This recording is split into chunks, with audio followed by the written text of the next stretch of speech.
మేమైతే వచ్చేసాం ఫ్రెండ్స్ మా ఇంటికి. బోనాలు అయితే అంత అయిపోయినాయి.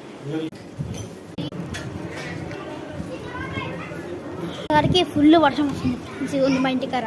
మా అమ్మ అయితే బోనం పెట్టి ఇలా కూర్చున్నారు. మాకు ఒక రోజు బిస్కెట్ వేస్తాం, కాలేజ్ పెరిగిరి కూడా వేసాం ఒకసారి. ఫ్రెండ్స్ వానా ఫ్రెండ్స్ పాతలు పెట్టుకొని ఎట్లా ఆడుతుండ్రు మొత్తం.